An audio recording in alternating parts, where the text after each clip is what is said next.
Hello, West Hartford. It's good to be with you here in the studio and to be talking with you this evening. My name is Paul Martel. I'm a longtime West Hartford business owner. I'm also a humanitarian, and I spent a lot of time in South America, Ecuador actually. I have a foundation there, and I have a hospital in Riobamba up in the Andes. Tonight I'm here to talk to you about something that's important to me, and it's one of my favorite places in the world, and that is the country of Nepal. I've been to Nepal 3 times in the last 2 years. I'm leaving in 2 weeks to go back. I've been doing a lot of trekking in the Everest region. You can see Mount Everest. I was actually where that photo was taken from 1 year ago today. So the reason I'm here to talk about Nepal is that many of you have probably seen Nepal in the news recently, and not for good reasons. And I thought it might be interesting to some folks to learn a little bit about what's happening there, how it's impacting the people there, and what some people here in West Hartford and I are going to try to do to help. There are several things going on at the same time in Nepal. The first one is the destruction that you've all seen on TV from the flooding, landslides, and so on, and destruction that have been caused by 2 years of monsoon seasons that don't end. And this is causing a tremendous amount of destruction of homes, farms, loss of life, highway systems in the Himalayas, on roads that you can't even believe exist, but they're not there anymore. And there are many of us that worry that there may not be any way to rebuild them. So I thought I would talk a little bit about what's actually happening in Nepal, because it's very interesting from a global perspective and from a climate perspective. The country of Nepal, as you can perhaps see on the map behind me, is located north of India, on the border of India and China. It's a long, long country, the southern part of which is warm, kind of tropical, and the northern part of which goes up to 28,000 feet and is extremely cold, and huge, huge mountain ranges. What's happening, the monsoon has been happening in Asia for centuries, but of late it's been behaving differently. And I was there last year and saw with my own eyes what's actually happening. And what is happening is that twice a year the monsoon in Nepal occurs because the winds, the prevailing winds, change twice a year. Here in Connecticut, we have the jet stream that always goes from west to east, goes out to the Atlantic Ocean, and that doesn't change. In Asia, it changes. And in the spring, the winds change so that instead of coming from the northeast down to the southeast, down towards the oceans, the winds change direction completely and go northeast. And you have massive oceans on each side of India, and those oceans get incredibly hot. The vapor rises and gets carried by the wind north, where it hits a wall of ice, which is the Himalayas.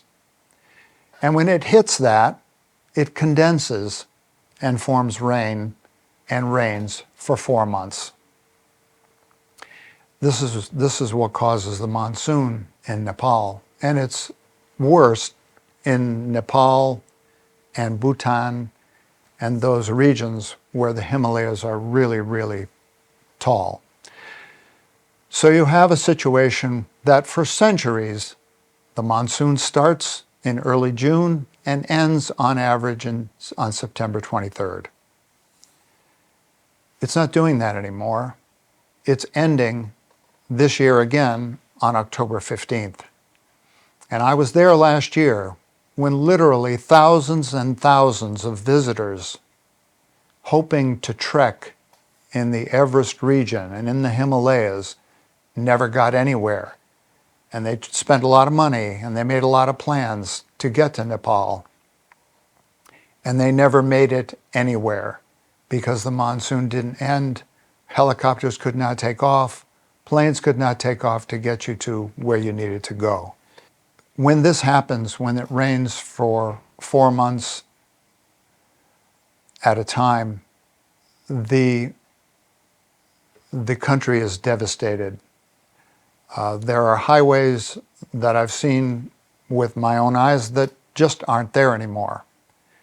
And there are villages that just aren't there anymore, and farms, and people's homes washed away. And it's not like here where, where if you have a fire in your home, you have insurance and you rebuild it.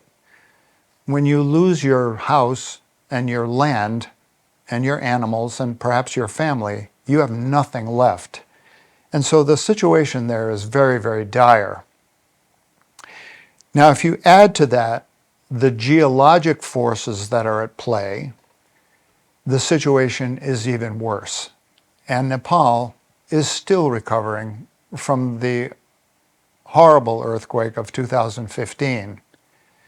What's basically happening is that what's called the India-Australia plate, miles below the surface of the Earth, which is moving northward,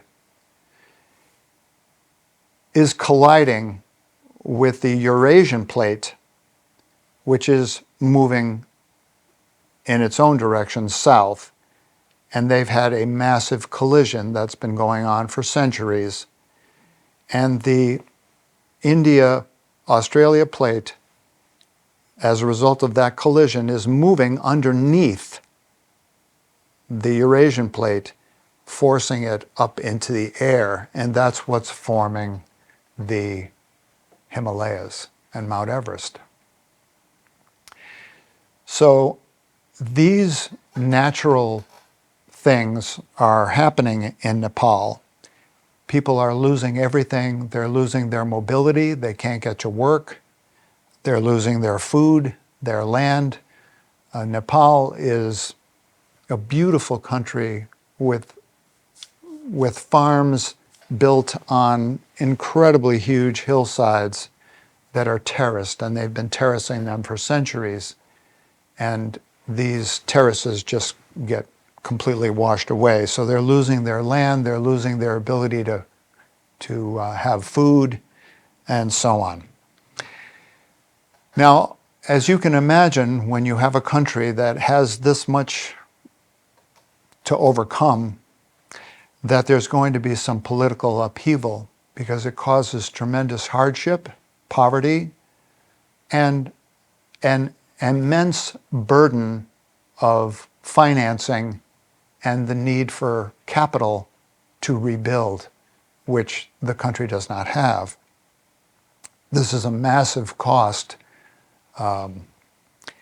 And so that causes political upheaval, and that's what you've seen in the news over the last 2 or 3 weeks, is rioting in the streets and actually burning their own parliament building. This is a result of climate change, geological forces that are at work, and there's not much you can do about that, but it's an example of what can happen when these forces go out of control. So I just wanted to bring to light some of these geological, natural climate issues that are having profound impacts on certain countries in the world, and certainly Nepal is one of them.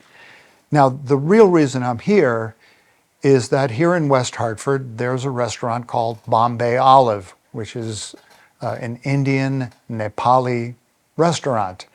And most everybody that works there is from Nepal, and they've become friends of mine. And when I go in there and we talk about the things that are going on in their country, they're very sad about that. And they feel very helpless. And they want to help, but they don't know how to help. And I said, look, maybe I can help you. And so together, we have organized a fundraiser to try to raise some funds to help take care of some of these people that are being hit so hard. And so we've developed a fundraising event that we're calling the Nepal Relief Event. And this is the flyer for the event.